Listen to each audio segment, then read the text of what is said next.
Okay, hello. Welcome to today's video on how to break a motion for a pair of 85s. Um, so basically, the idea behind this video is debating is like gambling to a certain extent, kind of like poker. If you are lucky, you get like a pair of aces. If you're unlucky, you get 7 and 2. For non-gamblers, this means that like sometimes you could get a motion where you're basically struggling to get a second or maybe even a third.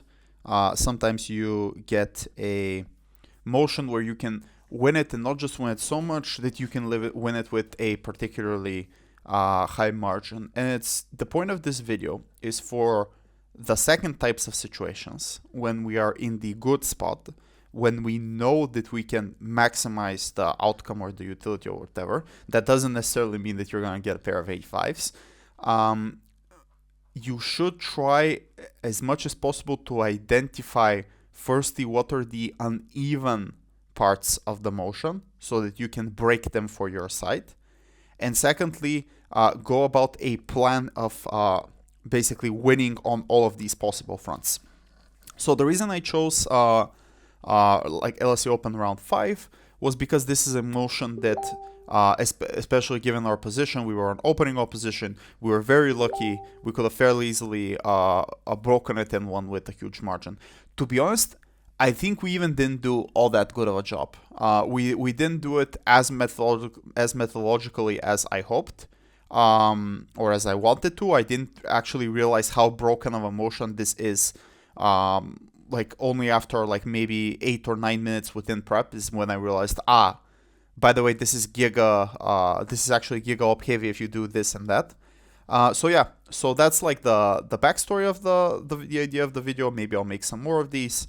And like the point is, you too should, when you're in competitions, when you get like this position, this motion, you should exploit it as much as you can.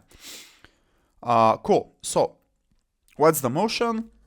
There's an info slide. China is facing economic issues, including deflation, a foreign investment deficit, high youth unemployment, a declining real estate sector, and a reduction in domestic consumption. And the motion is this house supports the current economic decline of China. Before we get into at all statement generation and things like that, important thing to note here is that this motion is literally a crisis will happen. This house supports the crisis, right? Like, if you just do this change in wordplay, like if you just change a bit the wording of the motion, things like that, you actually get that this is a very, very crazy idea to support. And like the burden on government to basically explain their points and explain their arguments is so huge compared to like just common sense, hey, maybe this is a bad idea. And this is like literally the first point that I wanted to make in terms of the slides. So, firstly, like there are basically 4 things that if you do, all of which you can do from opening opposition, that guarantee you the win. Firstly, that there is a very simple, really low-hanging fruit argument about how this harms people in China, and that like the Chinese population is like above 1 billion people, so the impacts are on a extremely big amount of the world, where you can literally just on the basis of the impacts to this group of people, you can simply win the debate, even if nothing changes, even if nothing. Even if other teams like win on other metrics, you just pointing out, hey, so many people will be harmed based on this policy, absent of any, irrelevant of any other clashes, you win. The second thing is that you have the higher burden, but really it's not that higher of a burden argument that this also harms the countries that are dependent or are cooperating with China. Like this includes countries in Southeast Asia, countries in the Central Asian republics, countries in Africa, countries in Southern America, that like if China faces an economic decline, they also face a serious amount of harms. So like it's literally just a 2.0 version of the first argument, except it's even for a greater amount more of people. And you need, to be honest, a bit more explanation to do that. But then you have like 2 very easy paths to victory here. The third thing is that like you can just simply prove that China will become worse, more aggressive militarily when they have an economic decline, because they're more likely to go to these types of options. And finally, to package all of this up, government has an extremely high burden within this debate, which is that China, because there's a crisis, this will somehow better China's incentives and make it a better actor, which is firstly super easy to flip on opposition side by simply saying no, actually it will become a worse actor, and secondly it's again an extremely high burden to prove that this will lead to that kind of a change. So given that we have the roadmap of breaking this argument, and given something very important here, we have 2 speeches in the opening opposition that can run constructive arguments. So technically, even if you're unable to run all of this in your first speech, you can still like give parts of it in the second speech. Let's like go about breaking this motion, and this is how we also did it. It's not so methodological as I wanted it to be, but it was at the end something similar along these lines. So the first thing that we decided to do, and this was the initial part of my speech, is that we make sure that there is no government. After, like, with just some framing or rebuttal or whatever you like to call it, let's call it framing for the sake of novelty and things like that. We simply took care of the government side.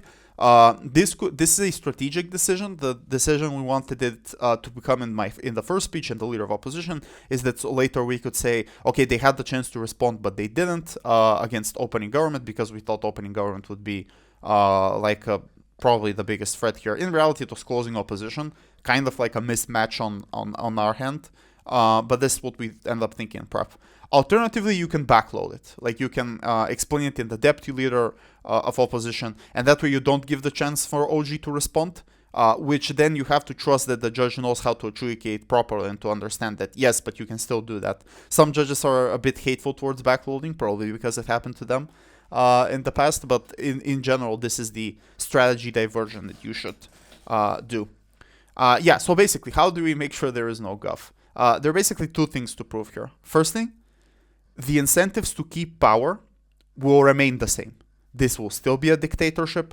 This country will still have secret service. It will still have the military. So there is no way on government bench that this changes.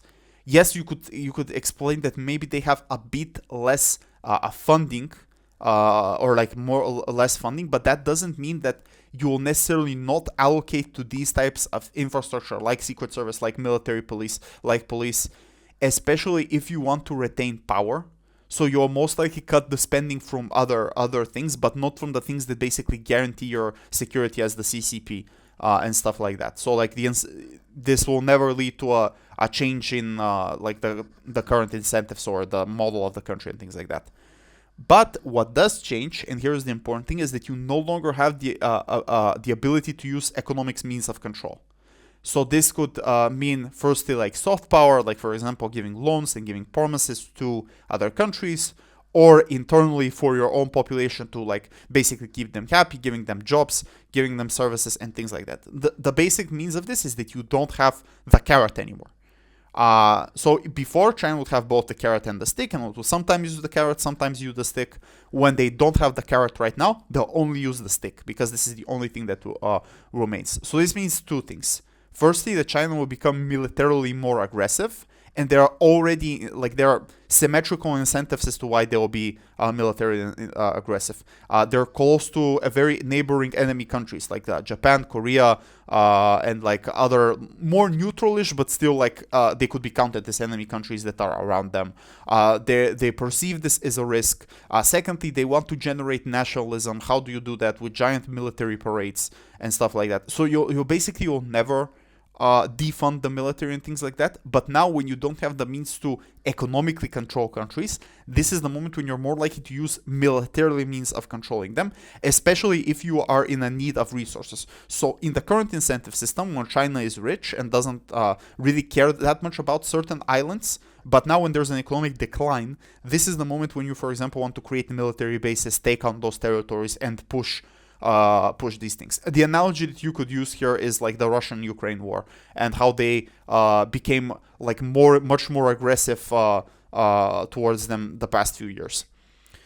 Second thing is that they will internally crack down on people more, because they fear dissent. If they think that their population isn't happy with them, isn't happy with the economical means that are provided, they'll necessarily turn to like controlling them more with secret service, with military, and things like that. So basically, once you give all of this characterization, the gov characterization here, which goes along the lines of, but China will now become better because it's economically less stable, which is the argument that government runs, becomes undercut and flipped. You not only prove that China won't change their incentive system, but also that China will become more aggressive. Which means that after this framing is done, and obviously you could explain it more comprehensively than me, but after this framing is done, there is nothing government can say in this debate. You've already broken the clash. You can technically run nothing and still win. But like we said, this is the point about maximizing your potential in this situation. You've gotten the two aces. Time to win more with that. So the second thing to do is just run the most easiest low burden argument here, which is that there are approximately 700 million poor people in China, and that this means this economic slowdown will harm them. Here are a couple of harms. The first and most basic claim that you could win is that a slowdown literally means that you, have less jobs. This could either be like state-owned companies or companies that have like very close ties to the government. Those are the companies that are within China. Which means that if like there's an economic slowdown, if there isn't like literally things from the info side, if there isn't investment of companies within them, if there aren't that many people that are buying out Chinese goods and stuff like that, you have to basically do things like downsize. It doesn't necessarily mean that the company will lose out 100%, like it will go bankrupt, although in certain situations this could happen.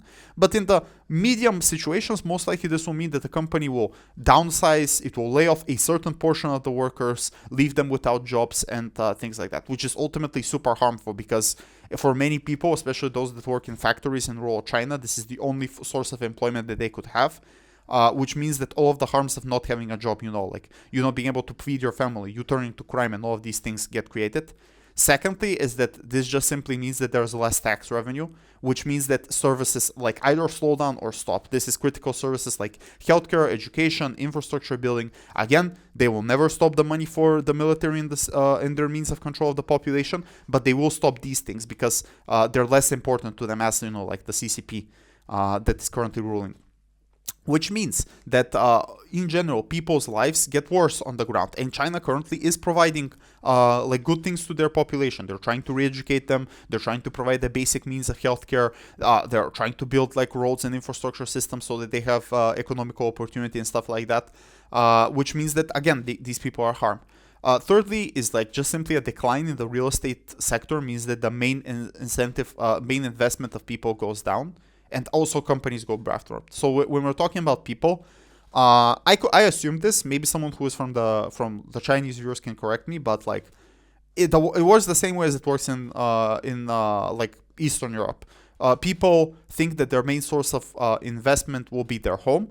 So like if their home is devalued, then they're losing out on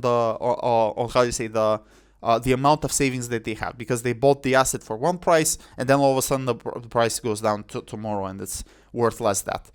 Which means that if for some reason you are forced to sell it, let's say you're moving out or like you need money right now, you will have to sell it for less money that you have saved. But secondly, this also means that companies go down, real estate giants go down, which means that like if they're tied assets towards that, like let's say mortgage-backed securities and things like that, that also has an impact on the financial sector. This means that the funds that are funding these companies also go down. This means that this creates a trickle down, like this creates a cycle where this trickles down to like the wider economy, the same as the 2008 crisis and things like that. Bottom line is the average Chinese person is harmed based upon this. Then the question becomes, why would we literally trade this off if so many people are harmed by a like hopeful idea that this harm to so many people will lead to like a regime change or something like that within China, which is pure madness. It will never happen. Then you can run the second case about how this harms the developing world countries. And again, we're talking about, say, Central Asian republics, Southeast Asia, South America, countries in Africa. All of these places will now be harmed when there is economic slowdown by China. So the first thing that we need to do is to illustrate why there is a tipping point here. So the first is that there are things that can still be built there. So for example, there are currently projects that are ongoing that are being built that if China is unable to build them because of the economic slowdown, then that most likely means that these projects will be left halfway built and things like that. They will basically be ghost infrastructure. But secondly is that This is investing in this region creates a lot of ability to reinvest back. So because these countries are generally poor, due to structural problems like colonialism and things like that, they have a very, very high amount of a high increase in, let's say, the ROI, the return on investment on your investment there. So let's say, for example, if you built a highway in one of these countries, and that highway makes, for example, distribution of goods that are created there much, much more effective and lowers the cost of transportation, then this means that now a factory becomes a viable investment within these countries and things like that, which ultimately means that the population becomes more rich, which ultimately means that they, for example, can buy Chinese goods, which benefits both sides. Both China becomes richer and these people become richer.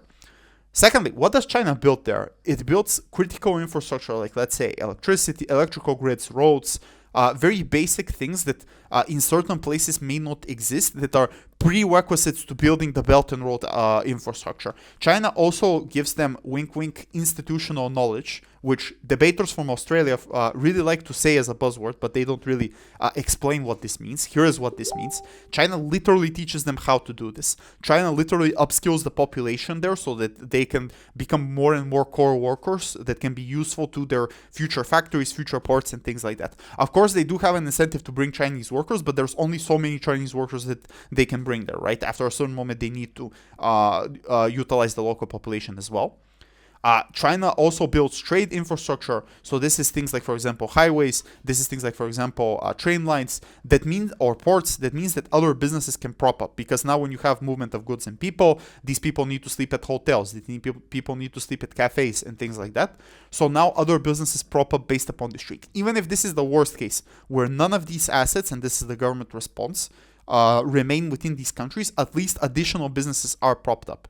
And the second thing that you can add to this is actually some of these infrastructures also belongs to the local population, local country as well. So it's not all controlled by this. And finally, there's like outsourcing and loaning that China does. China gives them development loans, which they can utilize for putting money into their economy, or they outsource their companies there, because in the long term, Chinese labor is likely to become more expensive than, let's say, countries like in Vietnam, in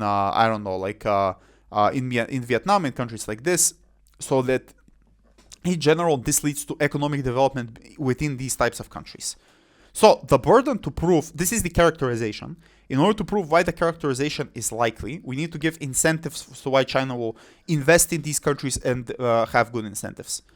So the first thing when we analyze this is that we need to dispel the notion that West is good and East is bad. And this is like the very NPC, we don't really think about a lot type of debating within debaters. In reality, you can just point out to reality. Like there are lithium mines where people literally exist in modern day slavery conditions that are owned by Western companies, and this is directly done by the West. The West has done horrible things, like, for example, invading Iraq and like other interventions around the world, interventions in brackets around the world that have led to like people being harmed to a large degree. So there's a very simple structural reason for this, is that superpowers unfortunately need to do problematic things to retain their self-interest. So there isn't really that much of a big difference on an international front, right? Whether it's the West or like if it's China. However, there are a bunch of asymmetrical reasons as to why China specifically has better incentives than the West. Firstly, that there are profit incentives. So you want, for example, your neighboring country to develop because you want them in the long term to buy from you. They want, for example, buying Chinese goods like, let's say, Huawei, let's say their laptops, smartphones, and things like that, which trickles back into the internal within the economy of China. Secondly, they want to push away the West from these types of regions and become the go-to superpower there. So, for example, they'll give things like better loaning conditions for these countries, like a lower interest rate, which allows them to take a larger pool of money to develop themselves. And thirdly, this like China simply wants allies for political soft power. This could be like, for example, voting in the UN. This could be, for example, you having allies to sanction other countries. This could be, for example, you using that country's airspace or supply chain for you. There's like, in general, the way you explain is there are so many unknowns of the future as to when a country might be necessary or crucial for you. So having as many allies as possible is good for you to be able to counter the West and counter their influence. Bottom line, China has on balance good incentives to take care of these countries. Yes, here and there they may do some problematic things to some countries, but on balance, most countries benefit from the existence of China. There seems to be one thing that I also forgot, and that is that in certain countries, the West just doesn't want to go and invest if they are unstrategic to them. So let's say they're not in their sphere of influence.